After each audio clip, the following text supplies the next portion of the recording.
हाय विद्यार्थी मित्रांनो, स्पोकन शिक्षामध्ये तुमचं स्वागत आहे. आणि आज जो आपण टॉपिक घेतलेला आहे तो आहे हेल्पिंग वर्बचा. तर हेल्पिंग वर्बला अतिशय सोप्या भाषेमध्ये आज आपल्याला समजायचं आहे. सो चला स्टार्ट करूया. बघा स्क्रीनवर जसं तुम्हाला दिसतंय मी काही सेंटेन्स लिहिलेले आहेत. तर पहिलं सेंटेन्स बघा, आय एम डुईंग होमवर्क. आता यामध्ये बघा मी काहीतरी करते, म्हणजे मी होमवर्क करते. आणि कुठलीही क्रिया आपण जेव्हा करतो ना तेव्हा ते आपल्याला डिनोट करावी लागते की ही मी भविष्यामध्ये करणार आहे किंवा पास्टमध्ये केली आहे किंवा सध्या करते. तर ज्या शब्दामुळे आपण ते डिनोट करतो ना तीच आपली हेल्पिंग वर्ब असते. ठीक आहे. मग आता यामध्ये बघा, आय एम डुईंग. डू तर हे तुमचं मेन वर्ब झालं. ठीक आहे. पण हे जे एम लावलेलं आहे ना, हे एम मुळे हे डिनोट होतं की सध्या काहीतरी करते मी. कारण की M plus I N G हे तुमचं प्रेझेंटमध्येच येतं ना, काहीतरी क्रिया कंटिन्युअस फॉर्ममध्ये चालू आहे. तर ही झाली तुमची हेल्पिंग वर्ब एम, आणि डू ही झाली तुमची मेन वर्ब. तशाच प्रकारे खाली बघा, आय विल गो. आता विल हे काय तुमचं, हे भविष्यासाठी वापरलं जाणारं हेल्पिंग वर्ब आहे. ठीक आहे. विल मुळे काय झालं, तुम्हाला हे कळलं की भविष्यामध्ये तुम्ही जाणार आहात. ठीक आहे. आणि इथं एम मुळे काय झालं की प्रेझेंटमध्ये काहीतरी करताय. त्यानंतर खाली बघा, ही हॅज डन. हॅज किंवा हॅव आणि प्लस V3. V3 म्हणजे तुमची जी मेन वर्ब असते ना त्याची थर्ड फॉर्म. तर हे आपण केव्हा घेतो, जेव्हा प्रेझेंट परफेक्ट आपल्याला घ्यायचं असतं. जेव्हा वाक्य किंवा ती क्रिया पूर्णपणे झाली असते ना त्यावेळेस आपण हॅज किंवा हॅव प्लस V3 म्हणजेच हे स्ट्रक्चर जे इथं तुम्ही बघताय ना हे घेतो. तर आता या तिन्ही वाक्यावरनं तुम्हाला काय दिसतंय, काय सुचलं की यामध्ये एम, यामध्ये विल आणि यामध्ये हॅज, हे तिन्ही जे मी घेतले ना हे तिन्ही माझे हेल्पिंग वर्ब आहे. ठीक आहे. तर असे कोणकोणते हेल्पिंग वर्ब हे आधी आपण बघून घेऊया. इथे बघा मी एक बॉक्स तुमच्यासाठी क्रिएट केलेला आहे. त्या बॉक्समध्ये हे बघा, या बॉक्समध्ये तुम्ही बघू शकता प्रेझेंटचे हे खाली दिलेले आहेत, हे सगळे पास्टचे आणि फ्युचरचे हे सगळे हेल्पिंग वर्ब मी इथं तुमच्यासाठी लिहून ठेवलेले आहे. तुम्ही याचा स्क्रीनशॉट घ्या किंवा याला तुमच्या डायरीमध्ये नोटबुकमध्ये लिहून घ्या. आणि हे बघा, बीच्या ज्या फॉर्म असतात ना त्या या आहेत प्रेझेंटसाठी. ठीक आहे. त्यानंतर डूच्या प्रेझेंटसाठी या, पास्टसाठी या. ठीक आहे. त्यानंतर हॅवच्या प्रेझेंटसाठी या आणि पास्टसाठी हे एक. तर हेच तुम्हाला लक्षात ठेवायचं आहे. आणि याच्या पलीकडे हेल्पिंग वर्ब मध्ये बाकी काही नसतं. असल्यास तेथे तुम्हाला मोडास बघायला मिळतील. ठीक आहे. वाक्यामध्ये जर हेल्पिंग वर्ब नसेल तर मग त्या ठिकाणी मोडास असेल. तर कन्फ्यूज व्हायचं नाहीये. मोडास आपण एखाद्या दुसऱ्या व्हिडिओमध्ये क्लिअर करू. ठीक आहे. सध्या तुम्ही हेल्पिंग वर्ब व्यवस्थित समजून घ्या. आता बघा परत पुढच्या स्लाइडला येऊ आपण. ठीक आहे.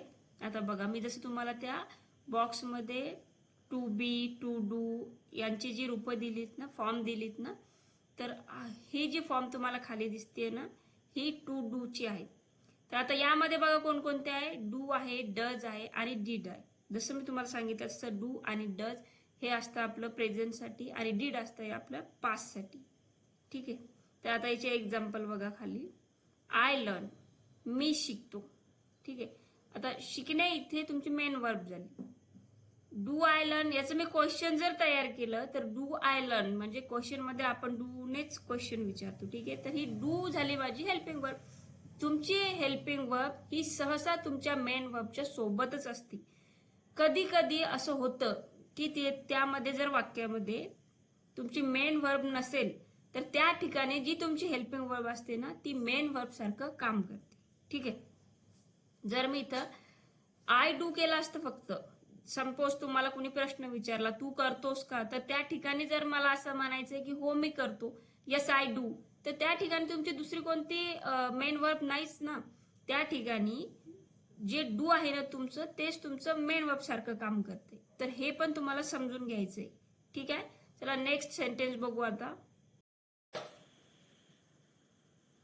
बघा आता नेक्स्ट सेंटेन्स, शी वर्क्स हार्ड. आता या सेंटेन्स मध्ये वर्क आणि हार्ड, या सेंटेन्स मध्ये शी वर्क्स हार्ड म्हणजे वर्क वर्क हार्ड हे काय, एक मेन वर्ब आहे, म्हणजे काहीतरी करताय तुम्ही, ठीक आहे. इथं हेल्पिंग वर्ब नाहीये. पण जर मी याचा क्वेश्चन तयार केला तर डज शी वर्क हार्ड, हा जो डज आहे ना, हा आहे तुमचा helping verb. Does she work hard म्हणजे वर्क हार्ड पण आला तुमचा, म्हणजे मेन वर्ब पण आला आणि हेल्पिंग वर्ब पण आला, ठीक आहे.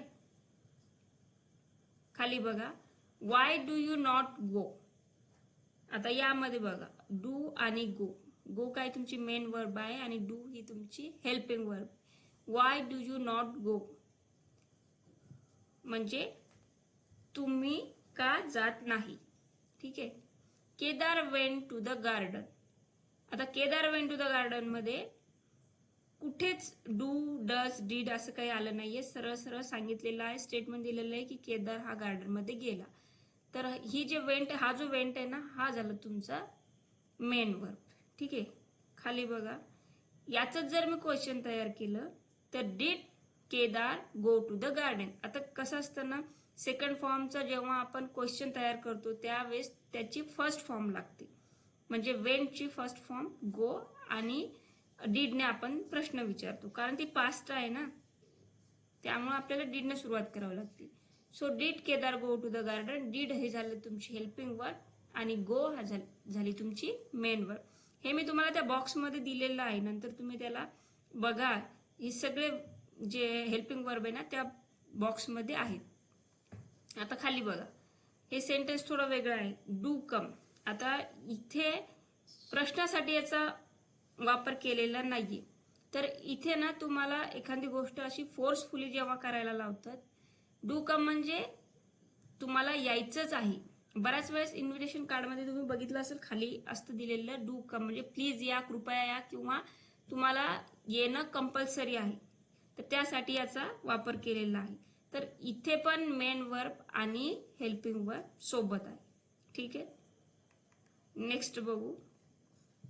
आता टू बी चे फॉर्म बघा. यामध्ये एम, इज, आर, वॉज, वर, ठीक आहे. आता एम, इज, आर चे वाक्य कसे असतात किंवा वॉज, वरचे कसे असतात हे आपण यामध्ये बघूया. I am reading. आता यामध्ये तुम्हाला महत्वाची गोष्ट अशी सांगायची आहे मला, की बऱ्याच वेळेस तुम्हाला असं वाटलं असेल की एम किंवा वॉज घेतल्यानंतर जेव्हा मेन वर्ब मध्ये आपण आयएनजी लावतो तेव्हाच त्या एम किंवा वॉजचा वापर केला जातो, पण असं नाहीये. कारण खाली बघा, तुम्ही खालच्या वाक्यामध्ये बघा, आय एम अ डॉक्टर. आता यामध्ये काहीच कुठलंच काम करताना दाखवलेलं नाहीये. यामध्ये एक सिंपल एक स्टेट केलेलं आहे की मी डॉक्टर आहे, म्हणजे हे वाक्य कसं स्टेटिव्ह फॉर्म मध्ये आहे. मग असं असताना यामध्ये आयएनजी वगैरे लावायची गरजच नाहीये. यामध्ये साधं आय एम अ डॉक्टर एक साधं स्टेट दाखवलेली आहे आणि यामध्ये पण मी एमचा उपयोग केलेला आहे. असं काहीच नाहीये की जेव्हा तुम्ही एम घेता तेव्हा आयएनजी लागणं कंपल्सरी आहे, असं नसतं. हे एक सिंपल सेंटेन्स आहे, ठीक आहे, ज्यामध्ये कुठलीच क्रिया दाखवलेली नाही. She is dancing. ती डान्स करत आहे. You are student. आता वरच्या वाक्यामध्ये बघा काहीतरी क्रिया करताना ती दिसत आहे, म्हणजे टेन्सचं वाक्य आहे. खाली बघा, यू आर स्टुडंट हे साधं एक स्टेटिव्ह फॉर्म आहे, तुम्ही विद्यार्थी आहात. यामध्ये आयएनजी वगैरे काहीच नाहीये. त्यानंतर राम वॉज सॅड. राम कसा होता, निराश होता, ठीक आहे. दे वर वॉचिंग मूवी. ते काय करत होते, मूवी वॉच करत होते. सो वर, वॉज, आर, इज, एम हे सगळे तुमची हेल्पिंग वर्ब आहे आणि ज्या ठिकाणी असे त्याला लागून एक वर्ब आलेली आहे ती तुमची मेन वर्ब आहे. ते काय करत होते, टीव्ही बघत होते, बघण्याचं काम करत होते. चला नेक्स्ट बघूया.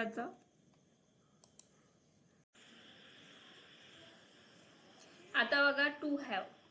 टू हॅव याचा उपयोग प्रेझेंटसाठी केला जातो, म्हणजेच प्रेझेंटच्या फॉर्ममध्ये याला यूज केलं जातं.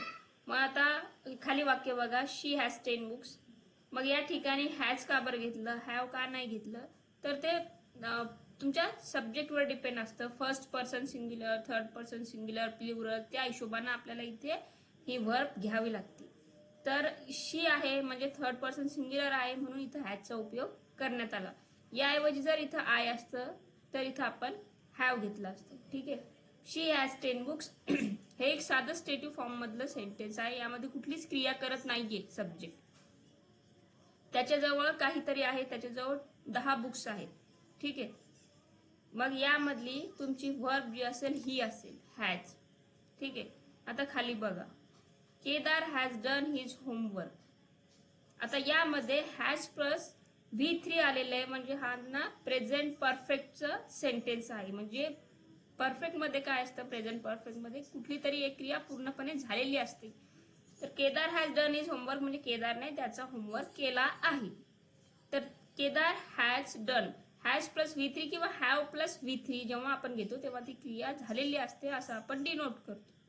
तर यामध्ये तुमची मेन वर्ब डन म्हणजे डू, आणि त्याची थर्ड फॉर्म आपण डन घेतली डूची, आणि तुमची हेल्पिंग वर्ब हॅज आहे. ठीक आहे. आता इथे बघा, आय हॅड 10 बुक्स, माझ्याकडे 10 बुक्स होते. तर इथं हेल्पिंग वर्ब ही जी तुमची आहे ना हॅड, हीच मेन वर्ब सारखं काम करते, कारण एक सिंपल सेंटेन्स आहे की त्यामध्ये कसलीच क्रिया नाहीये, फक्त काहीतरी डिनोट केलेलं आहे की माझ्याकडे काहीतरी होतं. सो स्टेटिव्ह फॉर्म मध्ये असल्यामुळं आय हॅड इथं दुसऱ्या कोणत्याच क्रियेची तुम्हाला गरज पडत नाही. खाली बघा, दे हॅव 10 बुक्स. आता हॅज, हॅव, हॅड, हॅव हे बघा, यामध्ये तुम्हाला चेंज दिसत असेल तर हे आपल्याला ना काळानुसार आणि त्या सब्जेक्टनुसार चेंज करावा लागतो. इथे पास्ट भूतकाळ असल्यामुळे हॅड घेतला, आणि इथे प्रेझेंट असल्यामुळे तुम्हाला हॅव घ्यावं लागतं. ठीक आहे. दे हॅव 10 बुक्स, त्यांच्याकडे 10 बुक आहेत. नेक्स्ट बघूया. आता बघा, विल ही फ्युचर साठी असते, विल, शाल हे फ्युचरचे फॉर्म आहेत. पण शालचा उपयोग आता यासाठी करत नाही, तर ॲज अ मॉडल्स म्हणून याचा उपयोग केला जातो. प्रत्येक ठिकाणी आपण विलचाच उपयोग करतो. आय विल गो, मी जाणार आहे. यू विल बी इटिंग, तुम्ही खात असाल. She will have done the work, तिनं तिचं काम केलेलं असेल. ठीक आहे. तर यामध्ये बघा, विल, विल हॅव ही तुमची हेल्पिंग वर्ब्स आहेत किंवा मेन वर्ब्स आहे. काही ठिकाणी ही मेन वर्ब सारखं काम करते, काही ठिकाणी हेल्पिंग वर्ब सारखं काम करते. हे मी तुम्हाला आधी